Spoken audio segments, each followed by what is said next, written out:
In a hot and humid afternoon, Amaka looked out the dusty bus window. The big yellow sun was going down behind the trees. She was tired from the long ride from Lagos to River State, but she was happy too. She was going to see her grandma after many years. "Are we there yet, Mama?" asked Amaka's little brother Emeka. He was only 6 and got bored easily. "Not yet," said their mother Ngozi. "We still have a way to go. Why don't you take a nap?" Emeka made a face but closed his eyes anyway. Amaka smiled at her brother. She was 12 and felt very grown up compared to him. The bus bumped along the road. Outside, the trees got thicker and darker. Amaka could see less and less of the sky. She started to feel a little scared, but she didn't want to show it. Suddenly there was a loud bang. The bus shook and then stopped. "What happened?" Ngozi asked the driver. "Flat tire," the driver said. He didn't sound happy. "Everyone needs to get off while I fix it." Amaka, Emeka and their mother got off the bus with the other people. It was almost dark now. The air felt hot and sticky. Strange noises came from the forest around them. "Stay close," Ngozi told her children. She held Emeka's hand tight. Amaka looked around. She saw a small path leading into the trees. A wooden sign next to it said, "Shortcut to Omoku town, 2 kilometers." "Mama, look," Amaka said. She pointed at the sign. "Maybe we can walk to town instead of waiting." Ngozi frowned. "I don't think that's a good idea, Amaka. We don't know these woods." But then they heard the driver swear. "This will take hours to fix," he said. "You'd be better off walking if you're going to Omoku." Ngozi looked worried. She didn't like the idea of walking through the dark forest, but she also didn't want to stand by the road all night with 2 tired children. "Okay," she said at last. "We'll try the shortcut, but we must be very careful." They started down the path. The trees seemed to close in around them. Amaka felt like the forest was watching them. She held her mother's hand tighter. They walked for what felt like a long time. The path got narrower and harder to see. Strange shadows moved in the darkness. "Mama, I'm scared," Emeka said in a small voice. "It's okay, baby," Ngozi said, but she sounded scared too. "We'll be in town soon." Just then, they heard a splash. It came from somewhere in the dark trees. "What was that?" Amaka asked. "Probably just a fish," Ngozi said, but she didn't sound sure. They kept walking. The splashing sounds got louder. Sometimes Amaka thought she saw something moving in the shadows by the path, but when she looked closer, nothing was there. Suddenly, Emeka screamed, "Mama, something touched my leg." They all stopped. Ngozi picked Emeka up and held him close. "What touched you, baby?" she asked. "Something wet and cold," Emeka said. He was crying now, like a hand from the water. Amaka felt her heart beating fast. She looked down at the path. In the dark, she could see something shiny on the ground. It looked like water. "Mama," she said slowly, "I think the river is flooding the path." Ngozi looked down too. The water was up to their ankles now. How had they not noticed? "We need to go back," Ngozi said. Her voice shook a little. "Now."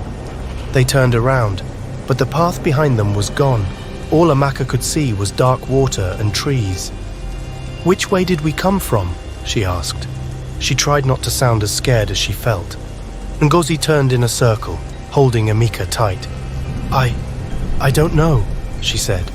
The water was up to their knees now. Amaka could feel things moving in it, brushing against her legs. She wanted to scream, but no sound came out. Then they heard a laugh. It sounded like a woman, but not quite human. It came from the dark water all around them. "Welcome," said a voice. It sounded like it was coming from everywhere at once. "We've been waiting for you." Amaka, Emeka and Ngozi huddled together in the rising water. They were lost in the dark forest, and something was in the water with them. Something that had been waiting for them. The horror was just beginning. The water kept rising. It was up to Amaka's waist now. She could feel things swimming around her legs. She tried not to think about what they might be. "We have to move," Ngozi said. Her voice was shaky, but she tried to sound brave for her children. "Look for higher ground." They started walking. It was hard to move in the deep water. Emeka cried softly on Ngozi's shoulder. Amaka held onto her mother's free hand. The laughing sound came again. It seemed to move around them, sometimes close, sometimes far away. Amaka thought she saw faces in the water, but when she looked closer, they were gone. Suddenly, Ngozi screamed. She almost dropped Emeka. "Something grabbed my leg," she yelled. Amaka felt it too. Cold, wet hands wrapped around her ankles. They pulled hard, trying to drag her under. "Mama!" she cried out. Ngozi grabbed Amaka's arm. She pulled with all her strength. For a moment, Amaka thought the hands would pull her down, but then she broke free. They ran as fast as they could through the water. Amaka's heart was beating so hard she thought it might burst. Behind them, she heard splashing. Something was chasing them. Finally, they reached a small hill. The ground was dry here. They climbed up, gasping for air. What was that?" Amaka asked between breaths. "I don't know," Ngozi said. She hugged both her children close. "But we're safe now. We'll wait here until morning." But they weren't safe. As the night went on, strange things happened. First, they heard singing.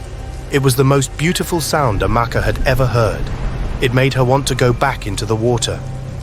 "Cover your ears," Ngozi told them. "Don't listen." Then they saw lights dancing on the water. They looked like beautiful women with fishtails instead of legs. They smiled and waved, calling to Amaka and her family. "Come play with us," they said. Their voices were sweet like honey. "The water is nice." Amaka felt herself standing up. She wanted to go to the pretty lights, but Ngozi pulled her back down. "They're not real," Ngozi said. "It's a trick." As the night went on, the water rose higher. Soon, their little hill was an island. The singing women swam around it, laughing and calling. Amaka saw Emeka watching the lights with big eyes. "Pretty," he said softly. "No, Emeka," Amaka said. She held her brother tight. "Don't look at them." Ngozi hadn't slept all night. She looked tired and scared. "We have to get out of here," she said. "When the sun comes up, we'll try to find a way back to the road." But when the sky started to get light, they saw something that made their hearts sink. They weren't in a forest anymore. As far as they could see in every direction was water. They were trapped in the middle of a huge river or lake. "Where are we?" Amaka asked. She felt like crying. Before Ngozi could answer, they heard a new voice. This one didn't come from the water. It came from behind them, on their little island. "You're in my home," the voice said, "and I don't remember inviting you." They turned around slowly. There, sitting on a rock, was the strangest woman Amaka had ever seen. She was beautiful, with dark skin and long black hair, but her eyes were bright yellow, like a cat's. When she smiled, Amaka saw her teeth were sharp and pointy. The woman's lower body was hidden in the water, but Amaka thought she saw something moving under the surface, something long and scaly, like a huge fishtail. Who are you?" Ngozi asked. She pushed her children behind her. The woman's smile got bigger. "I have many names," she said, "but you can call me Mami Wata, and you're trespassing in my river." Amaka had heard stories about Mami Wata. She was a river goddess, sometimes kind, sometimes cruel. People left gifts for her to stay on her good side, but they had nothing to give her now. "Please," Ngozi said, "we're lost. We just want to go home." Mami Wata laughed. It was the same laugh they'd heard in the dark. "Go home," she said. "But you are home now. My river has chosen you. You belong to the water now." As she spoke, the water started to rise again. It crept up the little hill, coming closer and closer to where they stood. Amaka, Emeka, and Ngozi huddled together. They were trapped on a shrinking island, with a river goddess on one side and her magic river on the other. What were they going to do now? The water kept rising. Soon it was up to their ankles again. Amaka could feel the cold, wet hands trying to grab her feet. "Please," Ngozi begged Mami Wata. "We have children. Let them go at least." Mami Wata tilted her head like she was thinking. "I do like children," she said, her yellow eyes fixed on Amaka and Emeka. "They're so full of life." Amaka didn't like the way Mami Wata said that. She held Emeka closer. "I'll make you a deal," Mami Wata said. "I'll let you all go, if you can pass my test." What kind of test? Ngozi asked. She sounded worried. Mami Wata grinned, showing all her sharp teeth. A test of bravery, of course. Are you brave enough to face the dangers of my river? Before they could answer, Mami Wata clapped her hands. The water around their little island started to churn and bubble. Suddenly, 3 boats appeared. They looked old and rickety, made of wood that was falling apart. Each of you must take a boat, Mami Wata said. If you can make it to the other side of my river, you're free to go. But if you fall in... She let out another chilling laugh. Amaka looked at the boats. They didn't look safe at all. But what choice did they have? Mama, I'm scared, Emeka said. It's okay, baby, Ngozi said. But Amaka could see her mother was scared too. We can do this. We have to be brave. They each got into a boat. The wood felt wet and slimy under Amaka's feet. She sat down carefully, afraid the boat might break apart. Good luck, Mami Wata said. She waved her hand and the boat started to move. At first it wasn't so bad. The boats moved slowly through the water. Amaka could see the other side of the river. It didn't look too far away. But then things started to go wrong. First the singing started again. Beautiful women rose out of the water around Amaka's boat. They smiled at her and held out their hands. Come play with us, they said. The water is so nice. Amaka wanted to go to them. Their voices made her feel sleepy and happy. But she remembered what her mother said. She covered her ears and closed her eyes.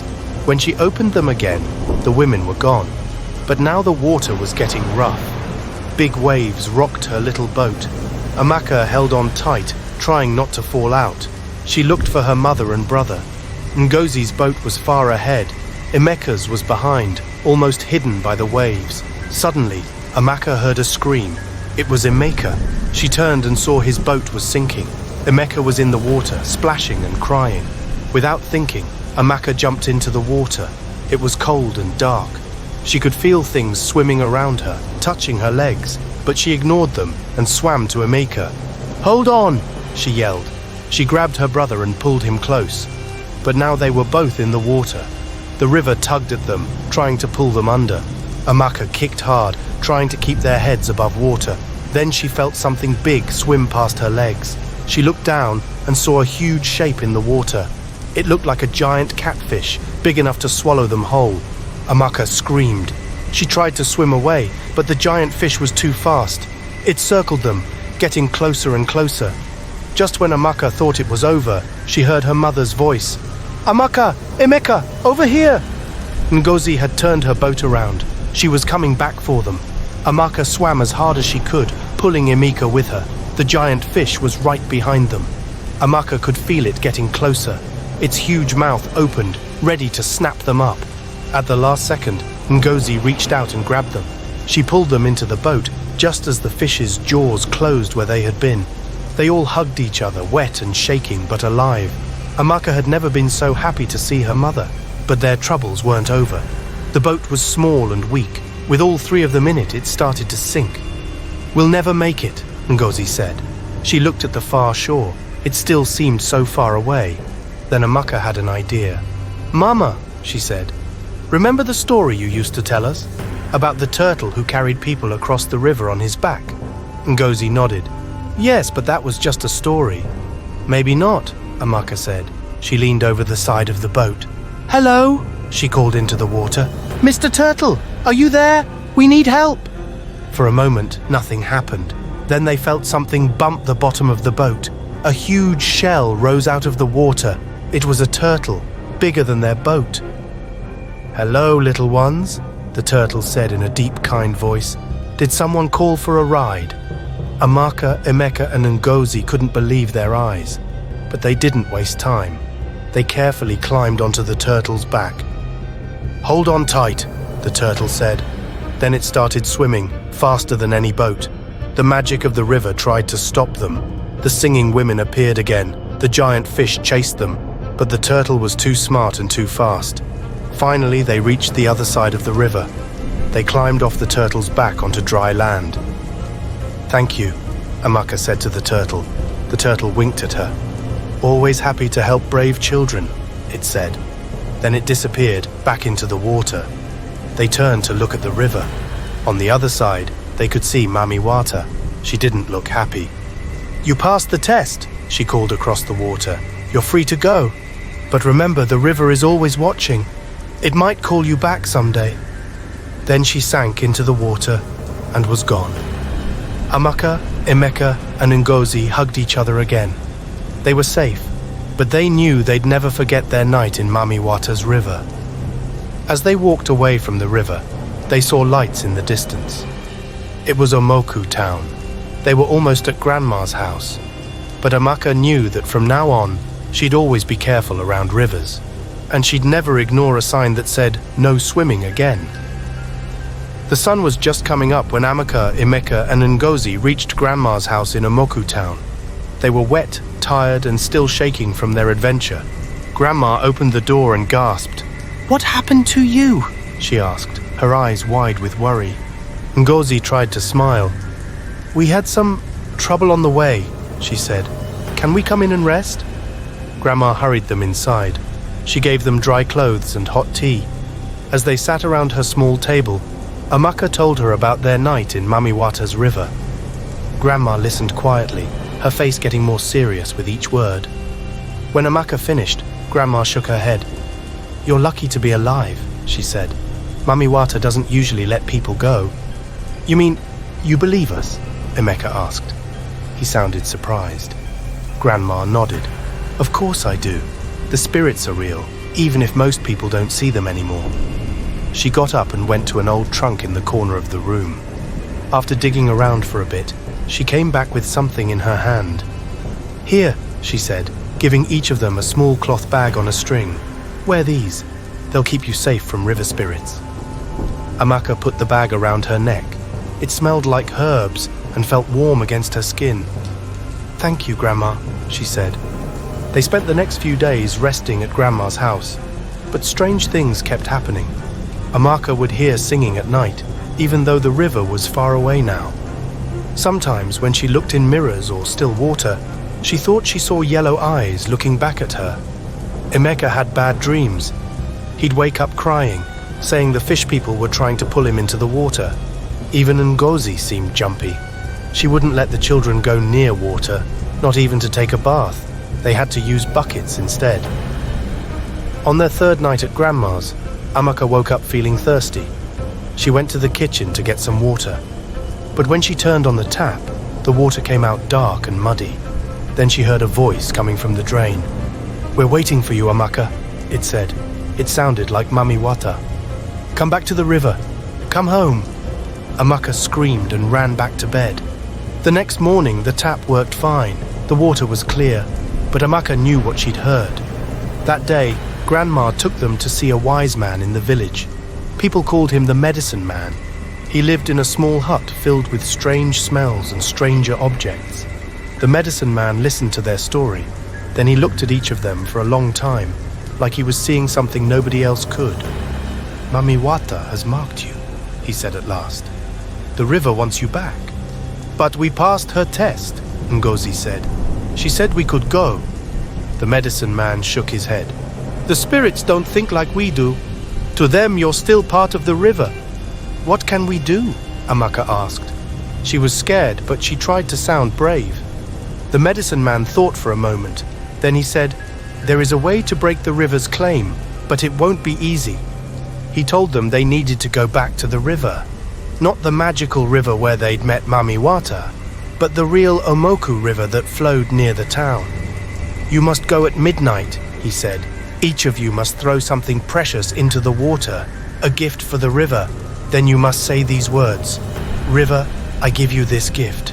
Take it and let me go.'" "That's all?" Ngozi asked. She sounded hopeful, but the medicine man wasn't finished. "There's one more thing," he said. "The most important part. After you throw in your gifts, you must turn your backs on the river and walk away. No matter what you hear, no matter what you see, you must not look back until the sun comes up." Amaka felt a chill run down her spine. She remembered the singing women, how hard it had been not to look at them. "What happens if we look back?" Emeka asked in a small voice. The medicine man's face was very serious. Then the river takes you, he said, forever. That night, Amaka couldn't sleep. She kept thinking about what the medicine man had said. Could they really do this? What if they failed? But she knew they had to try. They couldn't live with Mami Wata's mark on them forever. As midnight got closer, Amaka, Emeka, and Ngozi got ready to face the river one last time. They each chose their precious gift. Amaka picked her favorite book. Emeka chose his toy car. Ngozi took off her wedding ring. They walked to the river in silence. The night was dark and still. It felt like the whole world was holding its breath. When they reached the riverbank, Amaka could see the water gleaming in the moonlight. It looked calm and peaceful, but she knew looks could be deceiving. "Are you ready?" Ngozi asked, her voice barely a whisper. Amaka and Emeka nodded. They stepped closer to the water's edge. It was time to face the river again, but this time they knew what they were up against.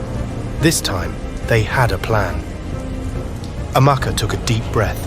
Whatever happened next, she knew one thing for sure. It was going to be a long night. Amaka, Emeka, and Ngozi stood at the edge of the Omoku River. The water looked black in the darkness. The only sound was the gentle lapping of waves against the shore. "Remember," Ngozi whispered. "Throw your gift, say the words, then turn around and walk away. Don't look back, no matter what." Amaka clutched her book tightly. Her hands were shaking. "You go first, Mama," she said. Ngozi nodded. She held up her wedding ring. It glinted in the moonlight. "River," she said in a clear voice, "I give you this gift. Take it and let me go." She threw the ring into the water. There was a small splash. Then Ngozi turned around and started walking away. Emeka went next. His little hands gripped his toy car. "River," he said. His voice shook a little. "I give you this gift. Take it and let me go." He tossed the car into the river. Then he turned and followed his mother. Now it was Amaka's turn. She looked down at her book. It was her favorite story, about a brave girl who outsmarted a wicked witch. Amaka hoped she could be as brave as that girl. "River," she said. She tried to make her voice strong. "I give you this gift. Take it and let me go." She threw the book as far as she could. It hit the water with a splash. Quickly, Amaka turned her back on the river and started walking. For a few moments, everything was quiet. Amaka began to think that maybe it would be easy after all. Then the singing started. It was the same beautiful music they'd heard in Mami Wata's river. It made Amaka want to stop walking and turn around. "Keep going," Ngozi called from up ahead. "Don't listen to it." Amaka tried to cover her ears, but the music seemed to get inside her head. She could hear words in the song now. "Amaka," the voices sang. "Come back to us. We miss you. The river misses you." Amaka felt tears in her eyes. Part of her wanted to go back. The river felt like home somehow. Then she heard Emeka cry out, "Mama, the car is talking to me." "It's not real, Emeka," Ngozi said. She sounded scared too. "Keep walking." Amaka wanted to look back so badly, just a quick peek to see what was happening. But she remembered what the medicine man had said. If she looked back, the river would take her forever. She squeezed her eyes shut and kept walking. The voices got louder. Now Amaka could hear splashing, like something was coming out of the water. "Your book is getting wet, Amaka," a voice said right in her ear. It sounded like Mami Wata. "Don't you want to save it?" Amaka's feet wanted to turn around. It took all her strength to keep moving forward. "Ngozi!" another voice called. This one sounded like Ngozi's husband, Amaka's father. "You dropped your ring. Come back and get it." Amaka heard her mother let out a small sob, but Ngozi kept walking too. The noises got stranger. Amaka heard roaring like big animals. She felt cold water splash her legs. Something slimy touched her hand. "Just a little farther," Ngozi said. She sounded out of breath. "We can make it." Amaka wasn't sure how long they walked. It felt like hours. Her legs were tired. She was cold and wet. And always there was the music calling her back. Just when Amaka thought she couldn't take it anymore, she saw a faint light ahead. The sky was getting lighter.